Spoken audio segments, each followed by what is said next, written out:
I first realized that something serious had happened when I arrived at the gym for my morning workout. The girl at the reception looked at me awkwardly and quietly said, "Nina, maybe you shouldn't go into the gym today. Everyone is talking about you." I didn't understand what she meant. I took out my phone, and before I even reached the lockers, I already had 10 messages waiting. I opened one of them, and my heart immediately dropped.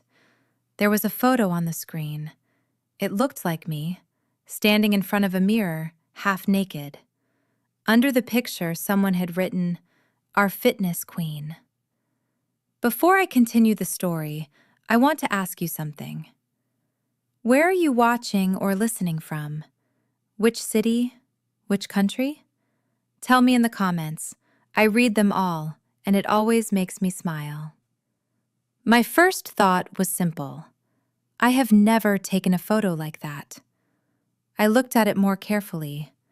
The body looked very similar to mine, but one detail didn't match. There was a tattoo on the arm, and I don't have any tattoos. Still, the face had been edited so well that anyone who didn't look closely would easily believe it was me. Suddenly, I noticed a few clients quietly staring at me and whispering to each other. Two guys were clearly laughing.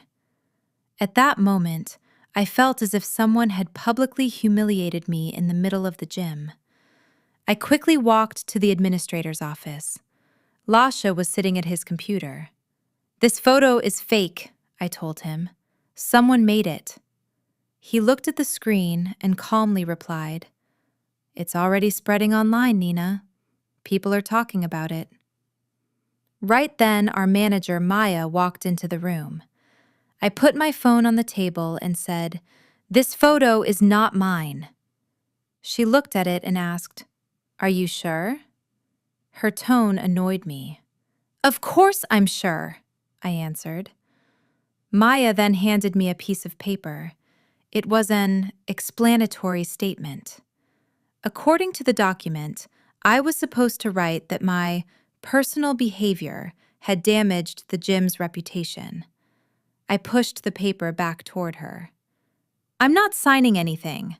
First, we need to find out who posted this." I immediately started taking screenshots. Who shared the photo, which groups it appeared in, and when it was first uploaded. I wrote down the exact time, March 6th, 9:12 a.m. Then I checked the security section of my social media account. It showed that someone had logged into my account at 2:47 a.m. from an unknown device. At that moment, one person came to mind. Salome. She was my coworker. During the past few days, she had asked to use my phone a few times, saying she just needed to check something quickly. At the time, I didn't think much about it. I went back into the gym and saw her. "Salome," I said calmly, "do you know where this photo came from?" She shrugged. "I have no idea. People make things up all the time." Then I asked her directly, "Did you log into my account?" She laughed. "What are you talking about, Nina?" I looked straight at her.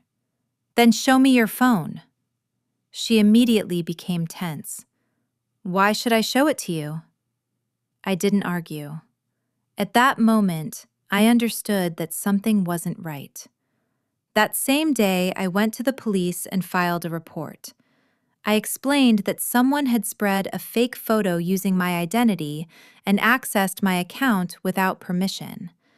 I gave them every screenshot and link I had.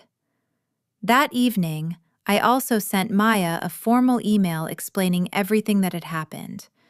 I asked her to make sure the gym's security camera recordings were saved.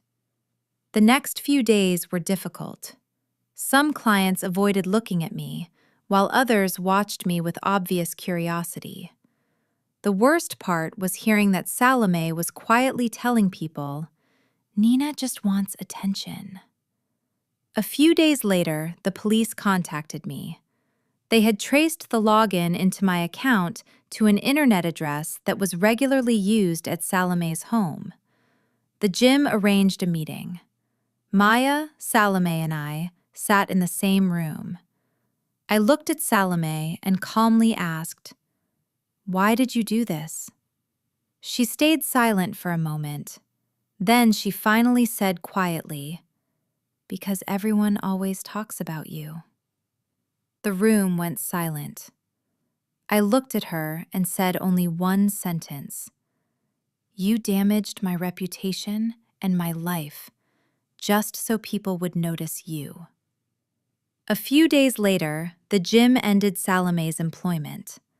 I continued working there, but after that day, I understood one important thing.